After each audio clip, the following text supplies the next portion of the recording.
Vivez la passion du football avec le Saint-Raphaël, créateur de réception.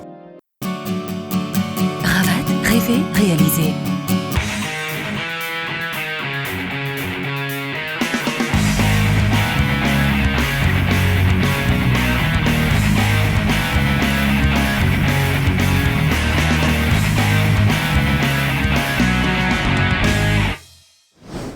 Bonsoir, j'espère que vous avez passé un excellent week-end. Merci de nous rejoindre en ce début de semaine pour une page plus complète du football réunionnais. 974 foot plus, vous le savez. On va d'abord mettre à jour le calendrier avec des images de la victoire mercredi dernier de la Saint-Louisienne sur la Sainte-Marienne. C'était à l'occasion de la 17e journée du championnat. Le plan Saint-Louisien était très clair avant le coup d'envoi de ce match de la relance. Montrer que cette rencontre se passe à Saint-Louis et que le dispositif en place ne laissera que peu d'espace aux adversaires. Les Sainte-Mariens ici, le capitaine commune et son vis-à-vis William Mounoussami savent que des points importants sont à prendre. Les Sainte-Mariens ont du jeu, savent percuter. Les Saint-Louisiens sont solides, solidaires et n'ont peur de personne. Encore moins à domicile, il faut le montrer. Écoute, il fallait montrer à l'adversaire il fallait les montrer que ici c'est Saint-Louis. Donc, et à Saint-Louis, on joue et puis on montre que on est des Saint-Louisiens avant tout. Voilà. Le résultat, une première mi-temps hachée au possible, c'est une cascade d'actes d'anti-jeu, principalement de la part des Verts. Le prix à payer pour empêcher les velléités adverses. Et comme il ne s'est pas passé quelque chose d'autre, grand-chose d'autre, on va faire un peu de pédagogie. C'est plutôt rare chez nous, il faut le dire. L'arbitre central, certes irréprochable, a eu juste le tort de laisser trop faire, malgré des gestes qui avaient mérité des avertissements dans d'autres circonstances. Ici, c'est la première occasion sainte-marienne de la part de Fabrice. Du coup, l'arbitre l'a joué un peu cool, compréhensif, trop sans doute, au point qu'ici, il siffle non pas cette faute sur Ishiza, mais un peu plus tard sur cette faute sur Commune. Sauf que personne ne le voit, en tout cas. Il en profite pour aller demander de prodiguer des soins à l'arrière droit sainte-marien. Et il fait siffler donc ce coup franc, sans doute mal placé aux yeux de beaucoup de monde, notamment du staff saint-lousien, qui pète un câble. Et Jimmy Warro, habituellement calme, est contraint de regagner les vestiaires avant tout le monde. Voilà donc pour une première mi-temps très moyenne, pour ne pas dire médiocre, où on n'a eu que des actes d'anti-jeu, des contestations à vite oublier. Et heureusement d'ailleurs que la seconde période nous a un peu réconciliés avec le football. Tout le monde s'est calmé en regagnant les vestiaires. On est revenu avec de meilleures intentions parce que le score, vous l'avez peut-être compris à ce moment-là, était toujours de 0-0 au tableau d'affichage. On va quand même voir cette action Saint-Louisienne au cours de la première mi-temps, toujours avec un gros affolement de la défense. Et Sainte-Marienne, ça ne donne rien, donc je vous le disais, je vous le confirme, 0-0 à la pause. Alors, il faut maintenant faire la différence au cours de cette seconde période. Ce sont les Saint-Louisiens qui vont profiter d'un moment de faiblesse de cette équipe Sainte-Marienne, pourtant bien en place jusque-là, avec cette balle d'abord juste au-dessus de la cage de Rudy Mounoussami, des Saint-Louisiens qui mettent la pression à leur tour sur la défense sainte-marienne, qui se crée de véritables occasions. Regardez cet appel de balle, ballon contré au tout dernier moment par le gardien Sainte-Marie. La domination, du coup, elle est nettement à l'avantage de l'équipe locale, des Saint-Louisiens qui multiplient les offensives intéressantes. Regardez encore celle-ci, cette frappe détournée sur le poteau, reprise et à nouveau. Rudy Mounoussami est obligé d'intervenir. Donc il y a le feu au sein de la défense sainte-marienne, des Saint-Louisiens qui cette fois montrent le meilleur visage qu'on pouvait attendre d'eux. Et finalement ils vont réussir à marquer ce but à la 78e minute, non pas sur cette action où le ballon encore une fois passe à côté, mais sur celle-ci. Ce sera l'unique but du match, vous le savez. Un but à 0 sur un but inscrit par Anthony Palani. Là c'était William Mounoussami qui était parti prêter main forte à ses partenaires. Regardez, c'est cette action de but que les Saint-Louisiens qui va récompenser les Saint-Louisiens. D'abord un ballon renvoyé un petit peu dégagé n'importe comment par les Sainte-Mariens qui subissaient totalement la rencontre à ce moment-là, ce qui explique quand même que cette victoire saint-louisienne ne souffre d'aucune contestation. Regardez, et ce centre pour Anthony Palani, personne ne reprend et ça fait 1-0. La Saint-Louisienne marque ce but précieux qui lui a permis d'empocher 4 points et surtout qui donne un coup d'arrêt à cette équipe de Sainte-Marie qui est venue avec les meilleures intentions. Ça aurait pu se faire, sauf que visiblement le ressort était cassé en seconde mi-temps. Les Saint-Louisiens sont-ils relancés de la course au titre? Eh bien, rien n'est moins sûr, mais ils sont toujours bien placés pour au moins embêter les autres.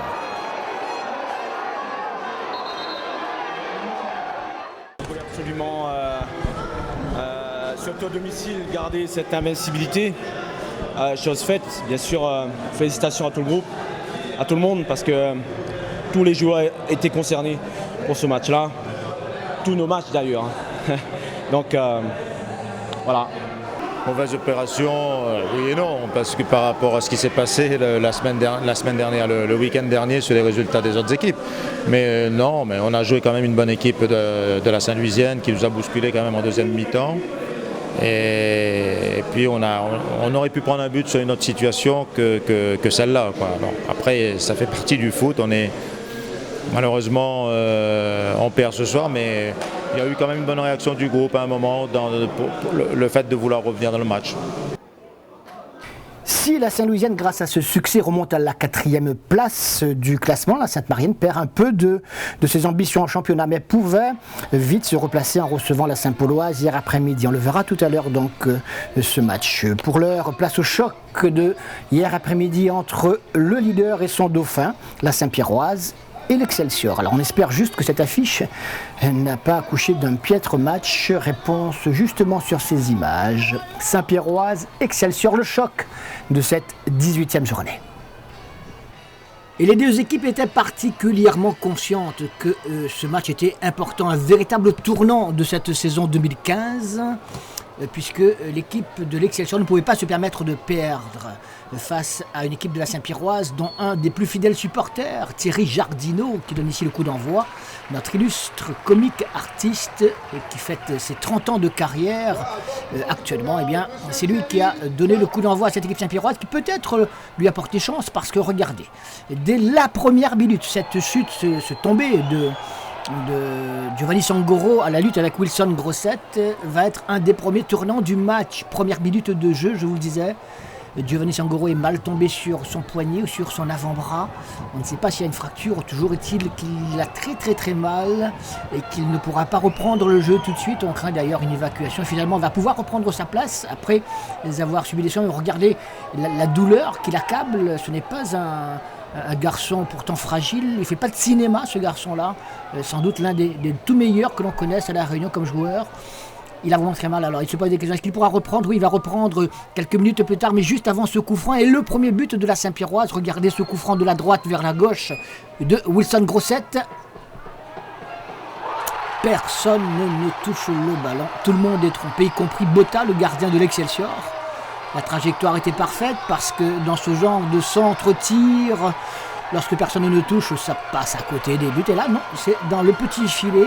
C'est un but, on dira facile. Regardez, il soulève son t-shirt Wilson Grossette, alors que l'on apprécie à nouveau au ralenti ce but.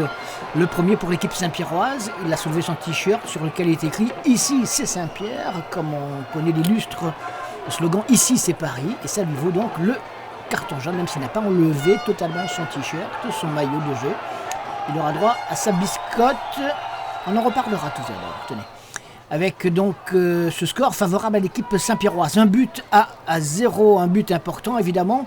Dès les 10 premières minutes de jeu, à Wilson Grossette, on le retrouve, alors que la défense de l'Excelsior, vous l'avez vu, est vraiment aux abois, elle est déstabilisée, elle n'est pas...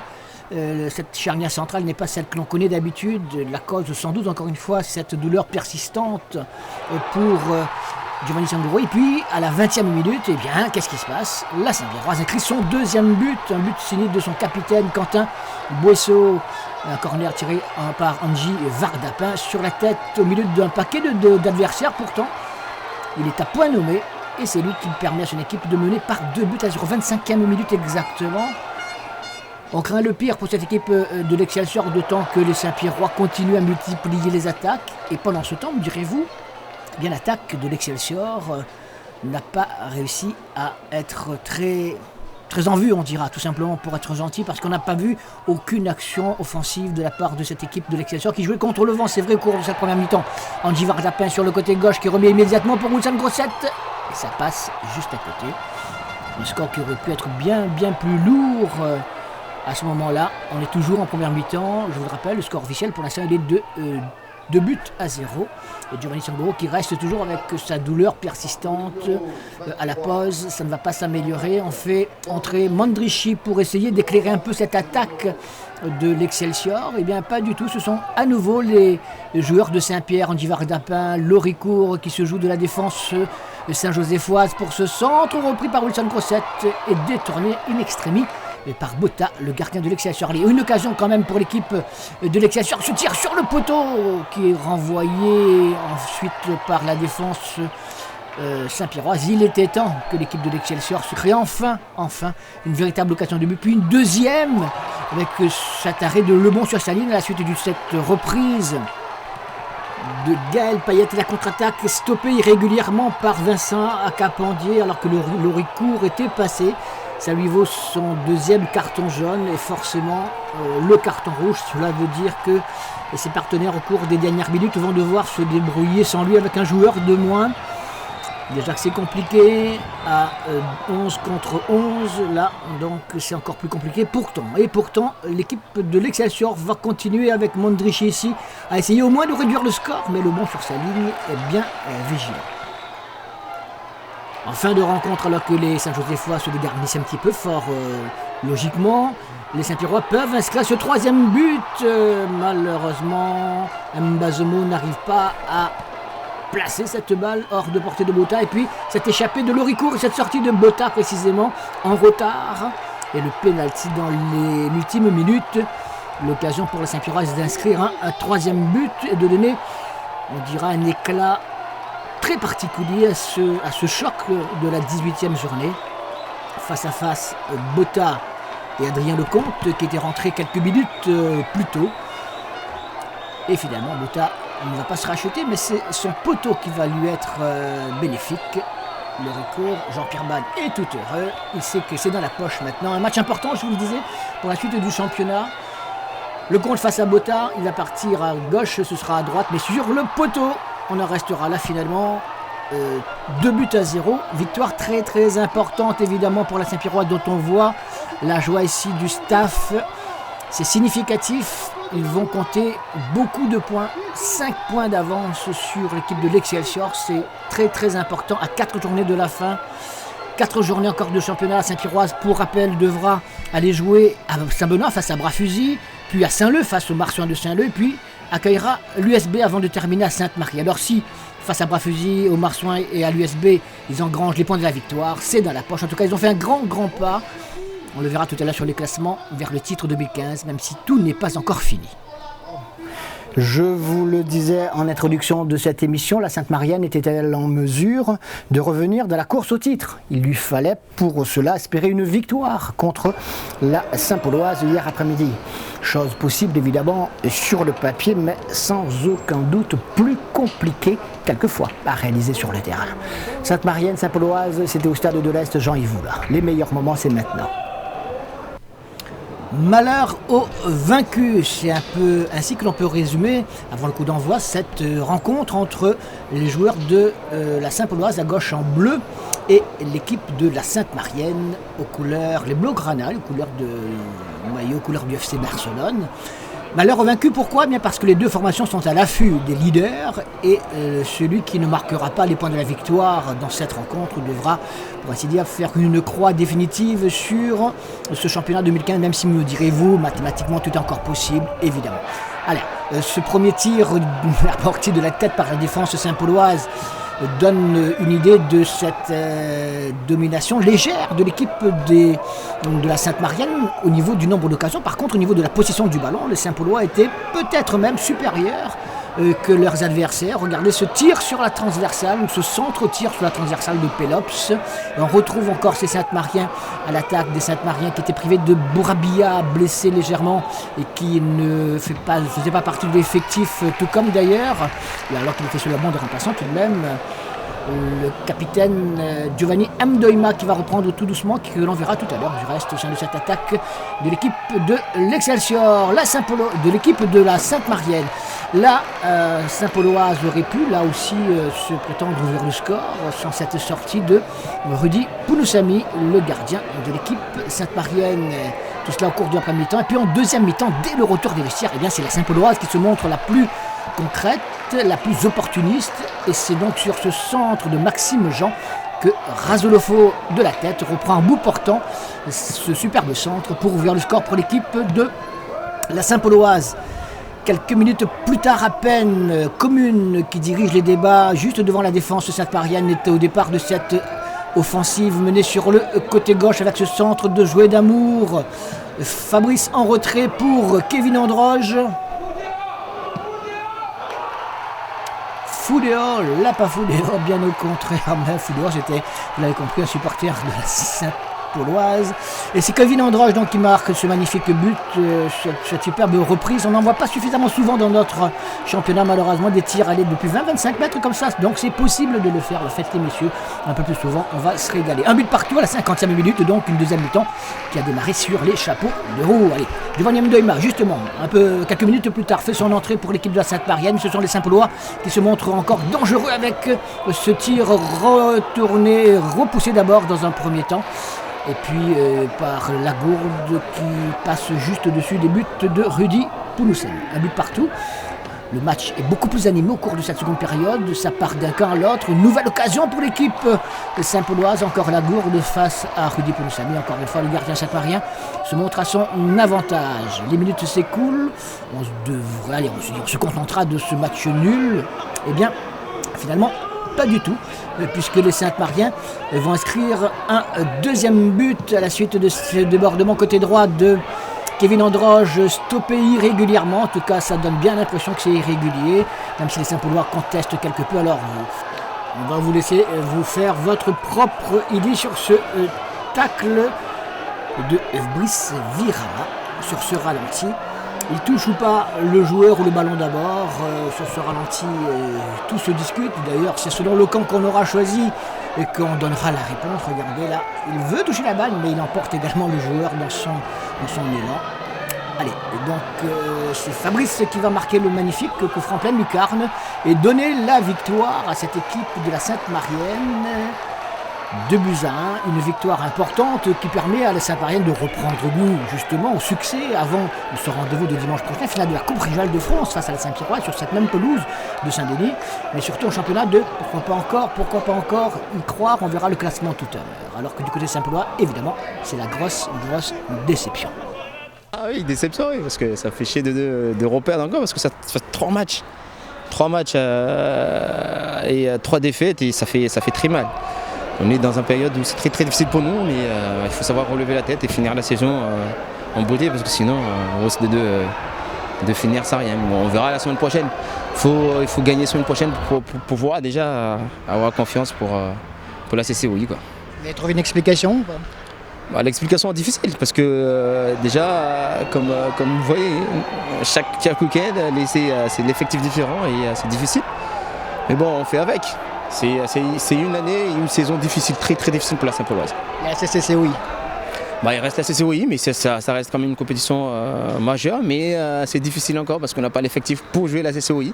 Au début de saison, on avait, mais là maintenant, on va voir comment ça va être, mais ça reste très très très compliqué. Oui, important de gagner parce que nous sommes contre performance face à Saint-Louis dans la semaine. Donc voilà, pour bien préparer la finale le week-end prochain, il fallait qu'on fasse un résultat. Alors qu'est-ce qui allait bien aujourd'hui, qui n'allait pas par exemple en semaine? Qu'on gagne, tout simplement. Avec la façon Bon, après on a un peu mal commencé le match, on était un peu en dedans. Peut-être que le but qu'on encaisse nous réveille un petit peu à mon avis, et du coup voilà, on a une bonne réaction, donc c'est ça qui est bien, parce qu'on a une bonne réaction derrière, on arrive à égaliser dans la foulée et du coup aller chercher la victoire. Donc c'est ça qui est bien par rapport à la semaine dernière où on n'était pas forcément mal, mais on n'a pas su aller conserver le résultat et rattraper la semi-zone. Je vous emmène maintenant à Saint-Benoît pour le derby de la ville entre l'USB et Bras-Fusil. Un derby qui a eu de toute façon des conséquences heureuses ou malheureuses selon le camp que l'on a choisi. Et si vous avez raté quelque chose, eh bien voici à nouveau ce qui s'y est passé sur ce stade dans ce derby de la ville de Saint-Benoît, important au niveau des points. Et il n'y aura pas de vainqueur cette fois dans ce match retour entre l'USB avec le maillot bleu et tout de vert vêtu, l'équipe de Bras-Fusil, des joueurs qui se connaissent particulièrement bien, puisque donc habitants pour la plupart au sein de la même cité de Capitaine. Et puis à la fin de cette rencontre 0-0, je vous le rappelle, on verra quand même quelques images parce qu'il y a eu des occasions. Les deux entraîneurs pouvaient se donner l'accolade, chacun continuera sa route, chacun devra essayer de sauver sa tête de son côté. Pour l'instant, il n'y a pas eu ni de blessés ni de morts dans ce derby qui s'est achevé sur ce score donc de parité. Allez, un match nul avec quelques occasions, avec beaucoup plus d'action même pour l'équipe de Bras-Fusil qui aurait dû l'emporter. Par exemple avec cette première occasion sans l'intervention d'Alexandre Catherine sur cette reprise d'Aurélien Técher notamment. Une équipe de l'USB qui est aux abois, même si c'est le gardien de Bras-Fusil et qui doit intervenir à 2 reprises devant cette attaque de l'USB. L'USB encore une fois avec cette frappe qui passe juste à côté des buts de Turpin, le gardien de Bras-Fusil, mais une équipe de Bras-Fusil, je vous le disais, qui s'est montrée quand même dans l'ensemble beaucoup plus dangereuse. Regardez encore, juste avant de regagner les vestiaires à la pause, ce tir de Loïc Bertil qui passe juste à côté des buts d'Alexandre Catherine. On écoute une première réaction, celle du capitaine de l'équipe de Bras-Fusil. L'enjeu a pris le pas sur le jeu. Oui, en fin de compte, les deux équipes avaient pu être perdre, quoi. Et en plus, on a 2 points d'écart. Dans les derniers, nous le maintien. Les deux équipes avaient pu être perdre. Et voilà. Et puis, je pense que nous méritons un peu de gagner, si vous voulez bien, par rapport aux les occasions qu'on avait. Mais bon, on n'a pas mis au fond. C'est ça aussi, il fait le résultat aussi. 0-0 donc, et on restera sur quelques dernières actions au cours de la seconde mi-temps. Toujours de l'équipe de Bras-Fusil avec un Loïc Bertil déchaîné, mais ça ne suffira pas. Ou bien Alexandre Catherine, toujours excellent dans la cage de l'USB, était à la parade. Alors ça passe à côté comme ici, juste à côté. Mais donc pas de but final dans ce derby qui voit les deux équipes se quitter alors que l'USB, je vous le rappelle, avait gagné le match aller 1-0 et qu'actuellement toujours les 2 points qui séparent au bénéfice de Bras-Fusil et ces 2 formations au classement. 2 équipes qui restent tout de même en danger dans cette fin de championnat pour obtenir leur maintien au sein de cette élite du football réunionnais. Allez, pour la route, une petite action encore pour l'équipe de Bras-Fusil. Et cette frappe, et Catherine, encore lui, est à la parade. L'USB pour finir. Allez, Turpin à la parade. 0-0 au final. Tes sentiments après ce derby? Un petit peu d'amertume. Bien sûr, un peu de regret parce qu'on n'a pas vraiment joué notre football comme d'habitude. Après, c'est vrai qu'on sort de 3 défaites d'affilée. On voulait se rassurer. Donc voilà, après, c'est que 2 points. Je pense qu'on est encore relégable. C'est un concurrent direct, mais bon, après, voilà, c'était un derby et pour nous, il ne fallait pas le perdre. Donc après, voilà, on va se contenter des 2 points. On a eu l'impression que ce soir, les 2 équipes étaient un peu crispées. C'est quoi? C'est l'enjeu? C'est le championnat? C'est la peur de descendre? Oui, je pense qu'il y a un peu de ça. Mais après, voilà, je pense que les 2 équipes avaient envie de gagner, mais il n'y a pas eu vraiment cette envie de jouer vers l'avant, de se faire mal. Mais bon, après, voilà, c'est le football. Mais avant d'être une revanche, c'était surtout une équipe qui joue dans la même catégorie que nous, c'est le maintien. Donc, encore une fois, avec le nombre d'occasions qu'on a ce soir, on doit logiquement remporter haut la main cette rencontre. Et à l'arrivée, on se retrouve avec beaucoup de frustration, à 0-0. Et voilà, on perd 2 points. Ce soir, pour moi, c'est 2 points perdus. On a l'impression que justement l'enjeu a pris le pas sur le jeu. Ah oui, c'est sûr que j'ai trouvé certains de mes joueurs pas mal tétanisés.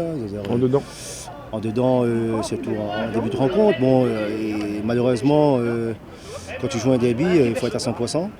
Et je dirais pas que les gars n'ont pas été à 100%, mais c'est vrai qu'il y avait beaucoup de peur. On ne peut pas jouer qu'un derby avec le frein à main, avec la peur de mal faire. Voilà, c'est vrai que c'est des copains qui jouent en face, mais j'ai toujours dit, sur le terrain, il n'y a plus d'amis. Les amis, on les retrouve à la fin du match. Et pour le dernier match, on est des ennemis. Donc s'il faut se tuer, façon de parler, s'il faut se marcher dessus, on se marche dessus. Et à l'arrivée, je gagne 4 points, je serre la main à mon camarade, et puis moi je fais la fête, et puis lui peut-être il va pleurer, mais c'est le foot. Il y a eu d'autres matchs de première division également à l'occasion de cette 18e journée. Voici un panel des résultats complets et le classement qui en découle. On a vu beaucoup d'images tout de même ce week-end, le 0-0 entre l'USB et Bras-Fusil. La petite île a obligé les Saint-Louisiens au partage des points, un but partout. La Jeanne d'Arc se réveille et gagne 2-0. Le SDFA confirme ses bonnes dispositions actuelles en s'imposant à Saint-Leu face au Marsouin et donc sauve sa place de manière, on dira, définitive en première division. Saint-Pierroise 2, Excelsior 0 et Sainte-Marienne 2, Saint-Pauloise 1. On a vu des images également de ces deux gros chocs de cette 18e journée. Alors au classement, le trou est fait. Est-ce que le titre est dans les mains de la Saint-Pierroise, me direz-vous? Oh, sûrement pas encore, crieront les plus vifs supporters Saint-Pierrois, mais ils ont comme 5 points d'avance sur l'Excelsior et sur la Sainte-Marienne. La Saint-Louisienne est juste derrière, à la 4e place, mais c'est vrai que le trou quand même est fait là, je crois. Avec 5 points, ils peuvent voir venir à 4 journées de la fin de ce championnat. Tout en bas, Petite-Île et l'USB sont actuellement relégables, mais ne sont pas encore les seuls parce que Bras-Fusil ou encore la Capricorne peuvent très bien être menacés au cours de ces prochaines journées de championnat décisives là aussi. Une fois n'est pas coutume, on va parler de la 2e division régionale puisque en cette fin de saison, les choses sont particulièrement palpitantes. La MJC de Sainte-Suzanne jouait une carte importante samedi soir dans le derby de l'Est qui se disputait sur le terrain de son adversaire, en l'occurrence l'Oxa Léopard. Eh bien, voici les meilleurs moments de cette rencontre de 2e division régionale. Le derby de l'Est, Oxa Léopard, MJC de Sainte-Suzanne. Et nous n'avons pas regretté ce déplacement du côté du stade Baby-Larivière à Saint-André avec les Verts, l'équipe de Sainte-Suzanne qui joue les tout premiers rôles et l'équipe de l'Oxa Léopard qui affiche également quelques belles statistiques, qui est la première à l'attaque avec ce débordement sur le côté droit et un centre qui va être repris au 2e poteau après qu'il y ait une petite faute tout de même de cette défense de Sainte-Suzanne, repris par qui? Loïc Réoun dans un trou de souris, le buteur de cette équipe de l'Oxa Léopard, ouvre le score en cette première mi-temps. Au terme d'un match jusque-là équilibré, avec des occasions de part et d'autre, beaucoup de rythme et deux équipes qui avaient absolument envie de l'emporter, qui ont proposé un bon spectacle, on dira. On ne s'est vraiment pas ennuyé sur cette pelouse. Une équipe de Sainte-Suzanne qui va, à la suite de ce coup franc à hauteur de la ligne médiane et de ce carton jaune pour l'équipe, pour le joueur Saint-Andréen, marquer l'égalisation magnifiquement grâce à cette reprise du bout de la semelle, une reprise signée Kevin Ibout que l'on va revoir pour le plaisir au ralenti, un long coup franc et l'égalisation de l'équipe sainte-suzannoise. Regardez, il se détend de tout son long, c'est pas évident et c'est en pleine extension qu'il reprend ce ballon. Un but partout, score à la pause, malgré une nouvelle occasion pour l'Oxa Léopard, juste avant de regagner les vestiaires. Et après, par contre, ça va se gâter pour l'équipe de la MJC de Sainte-Suzanne. Vous allez comprendre pourquoi. Explication. Une défaite qui a des conséquences? Non, pas vraiment de conséquences, mais bon, c'est toujours agaçant de perdre. Mais bon, quand on perd de cette façon-là, c'est un petit peu plus rageant. Parce que quand on voit sur la première période, on a 18 situations offensives contre 14 de l'adversaire et on se fait mener au score. Après, les garçons, ils ont monté des ressources mentales pour pouvoir revenir au score avant d'entrer au vestiaire à la mi-temps. Après aussi, le carton rouge nous pénalise. On a un joueur, depuis la première mi-temps, était très très énervé. Au moment où on allait faire le changement, il prend un rouge, donc ça nous pénalise. Ça a été beaucoup plus difficile à 10 parce que l'adversaire a continué à pousser. On a essayé de s'organiser. Malheureusement, il y a, sur le deuxième but, il y a une erreur du gardien le terrain, le ballon fuse, on avait prévenu, mais après c'est des choses qui arrivent. Donc maintenant, il faudra reconcentrer tout le monde pour pouvoir rebondir et préparer le prochain match. Il faudra gérer cette défaite et repartir de l'avant. Une défaite de la MJC de Sainte-Suzanne, vous l'avez bien compris, avec 2 autres buts qui seront inscrits pour l'équipe saint-andréenne.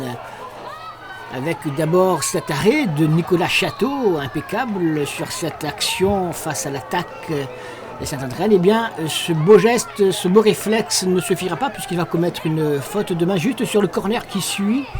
Une arconada, comme on l'appelle, ballon qui lui passe entre les jambes, ballon un petit peu glissant sans doute, et boum, qui c'est qui est derrière? Loïc Réoun, encore lui, et pour permettre à son équipe de mener par 2-1. Alors, la MJC de Sainte-Suzanne, vous l'avez également compris, a un joueur de moins, C'était le coach qui nous en parlait tout à l'heure. Et pourtant, elle va se créer des occasions d'égaliser cette équipe de Sainte-Suzanne avec ce tir, ce coup franc contré qui passe juste à côté des buts du gardien Gaël Alamel, le gardien de l'équipe Saint-Andréenne. Une nouvelle occasion encore une fois. Alamel est là pour posséder de pied cette balle. Et finalement, l'équipe de l'Oxa Léopard va inscrire un troisième but avant de regagner définitivement les vestiaires. Ce troisième but, il sera signé de Romain Belair. Regardez, d'abord un ballon renvoyé une première fois. Et puis il est sur le côté gauche. Il a beaucoup tenté. Cette fois, ça marche. Lucarne, 3-1, score final. L'Oxa Léopard est heureuse. Sainte-Suzanne un petit peu moins. En tout cas, coup d'arrêt pour l'équipe de Jean-Max Tréport, alors que Saint-André jubile. J'ai dit, on continue à travailler, c'est un promu, il ne faut pas oublier. On a des garçons, quand on regarde ce soir, on a 6 joueurs de 18-21 ans. Hein. Encore, on a des blessés, Ousseini blessé, Duguin hors département. On a eu pas mal d'absents ce soir, hein. Donc c'est pour ça qu'on a composé avec l'effectif qu'on avait. On n'a pas un effectif riche. Mais voilà, on fait confiance aux jeunes, contrairement, on voit à l'adversaire aussi, il y a des garçons de qualité, il y a eu beaucoup d'expérience aussi avec les pros, Réoun, Tuga, Alamel et tout, ils ont apporté l'expérience et c'est pour ça aussi. Hein. Donc on n'a pas, l'adversaire mérite sa victoire, hein. On n'a pas été bon ce soir, voilà. Je tiens aussi à féliciter parce que c'est pas seulement l'équipe première, il y a aussi l'équipe B qui est championne, hein, championne de la D3. C'est pareil, c'est un travail qu'on fait à l'entraînement, c'est voilà.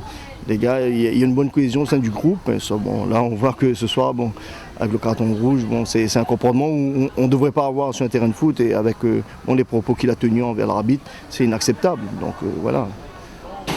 Une victoire à laquelle tenait le groupe visiblement. Hein. Tout à fait, ça fait quand même plaisir, oui. Les joueurs ont cru toute la semaine, on a travaillé pour et on sait nos qualités, on sait ce qu'on est capable. C'est dommage qu'on ne s'est pas répété, mais on est capable de pratiquer un bon football et de sortir des grands matchs. Quoi. Et ça vous donne des regrets finalement par rapport au classement, par rapport à votre parcours? Aujourd'hui, oui, on peut dire ça. Ça fait un petit moment qu'on se dit aussi qu'on est en train de perdre certains points sur des matchs. On fait beaucoup de matchs nuls. Des regrets parce qu'on pouvait être parmi les 4 premiers à l'heure actuelle aussi facilement. On arrive à jouer, on a quand même une belle équipe. Comparé 2016 ? On dira, on va toujours jouer les troubles faits jusqu'à la fin de saison. Il faudrait s'attendre à jouer comme ça. À chaque fois qu'on va recevoir, on va essayer de donner le meilleur de nous-mêmes pour faire de bons matchs pour nos supporters, pour nos spectateurs, etc. On enchaîne avec les résultats complets de cette 21e journée du championnat de 2e division régionale. Victoire de Grandbois à Monaco, 2-0. Sainte-Suzanne, on l'a vu, a été battu par l'Oxa Léopard. Regardez également le Saint-Denis Football Club hier après-midi a gagné à la JS Ouest 2-1. Alors que l'équipe de Trois-Bassins était tenue en échec à l'AF Saint-Louis. Tout cela, ce sont des résultats qui vont faire un peu bouger encore la tête du classement, puisqu'il y a 3 équipes, vous le savez, qui peuvent prétendre aux 2 places d'accession en première division. Il y a Saint-Denis, il y a Sainte-Suzanne et il y a Trois-Bassins. Et regardez ce que cela donne après cette 21e journée du championnat. Saint-Denis prend un peu plus d'avance, avec 3 points d'avance sur Trois-Bassins, alors que Sainte-Suzanne cale à la 3e place avec 2 points de retard sur Trois-Bassins. Le second actuellement, Grandbois, peut-être encore mathématiquement dans la course évidemment. Ils sont au 4e, les joueurs de la banlieue Saint-Pierroise.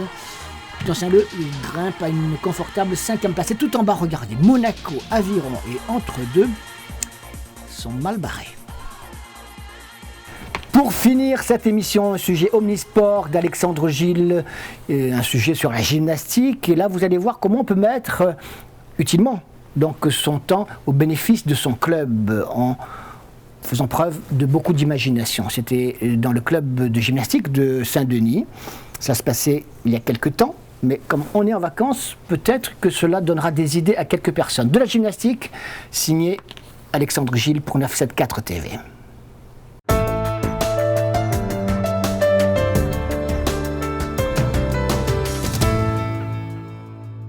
Loin des regards dans le petit gymnase de Terre Sainte, mais aussi loin du faste et des paillettes, le petit club de gymnastique mobilise ses compétitrices pour une action un peu particulière. On s'est bien entraîné, impeccable.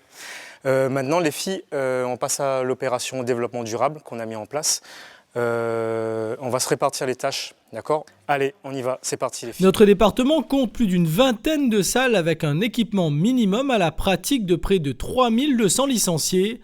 Ainsi, pour limiter les coûts d'une structure associative, l'éducateur a eu une drôle d'idée. On a récupéré avec les parents et les gymnastes des matelas, du polysirène, etc. Qu'ils allaient jeter. Et on récupère tout ça, on a stocké tout ça ici pour que là, pendant les vacances, on puisse fabriquer des modules de gymnastique. Mais pourquoi vous les achetez pas comme tout le monde ? Eh ben, parce qu'il faut beaucoup d'argent. Et nous, on est limité en budget. Des jeunes filles qui réfléchissent leur pratique alors que la tendance semble plus à la consommation et à la prestation de services dans le mouvement sportif. Hop. Il y a certaines entreprises qui payent pour détruire le polysirène, alors qu'ils sont super contents de nous en donner. Voilà, donc j'espère que tout le monde va faire pareil. Maintenant, un vrai travail d'équipe là. On a peint les murs pour que le bureau soit plus joli. On a fait des modules, on a mesuré. On est fiers, on est économe. On va mettre ça ici. Voilà. On va glisser ça dans le fond pour que ça ne gêne pas. Voilà. Il n'y a pas de parents d'élèves, de mamans d'élèves qui pouvaient t'aider là à la couture? Le but c'était pas ça en fait. Ils n'ont pas trop réalisé ce que je voulais. Voilà, ils n'ont pas trop réalisé. C'est là maintenant les filles qui sont sur le terrain, qui font de la couture, qui collent le polysirène, etc. C'est là où elles réalisent qu'on est en train de faire ça. Voilà. La différence de prix, elles ne vont pas le savoir parce qu'elles n'ont jamais payé. Mais un module comme celui-là qui coûte 200 €, il va revenir 20 € là. C'est bien pour les filles d'aider un peu leur club en faisant de la récupération, en recyclant, et puis c'est leurs outils aussi d'entraînement. Donc c'est bien pour elles de voir qu'elles ont participé, on va dire, à l'équipement de leur club. Est-ce que vous pensez que ça les fait grandir aussi ? Probablement, puisque ça les interroge sur les problèmes de récupération, de développement durable, de l'environnement, du tout jetable, est-ce qu'on doit tout jeter, etc.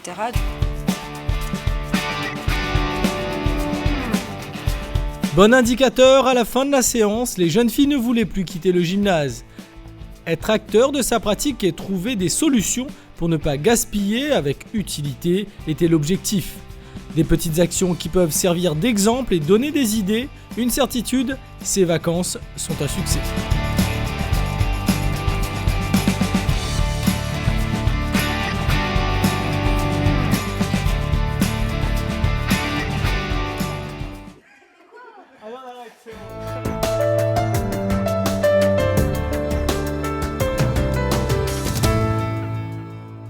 La semaine prochaine, on va s'intéresser à la finale, la deuxième finale de la Coupe de France régionale, celle du groupe B, qui va opposer dimanche 25 au stade de l'Est Jean-Yves Oula, la Sainte-Marienne à la Saint-Pierroise. Notez, c'est une bien belle affiche. Alors, le week-end prochain, il sera aussi question de la Coupe des clubs champions de l'océan Indien avec le match aller au stade Paul-Gilles Bénard samedi soir. Notez-le aussi entre la Saint-Pauloise et l'équipe championne malgache. Et puis pour les amoureux de football, il y en a encore beaucoup, on le sait. Mercredi soir, donc dès ce mercredi 21 octobre, 2 matchs en retard de la Coupe de la Réunion. Les quarts de finale, il y aura Marsouin de Saint-Leu, Trois-Bassins, ce sera au stade de Saint-Louis. Et puis également à suivre Piton-Saint-Leu, Excelsior au stade Michel Volnay de Saint-Pierre. 2 quarts de finale de la Coupe de la Réunion en retard, donc mercredi soir. Nous on se retrouve évidemment le week-end prochain pour une nouvelle page de football à la Réunion, dimanche 13h et le lundi soir à 21h05. Excellente semaine et à dimanche prochain. Salut.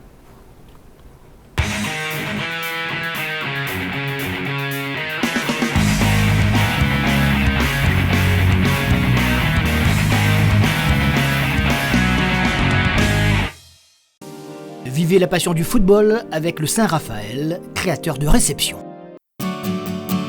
Ravat, rêver, réaliser.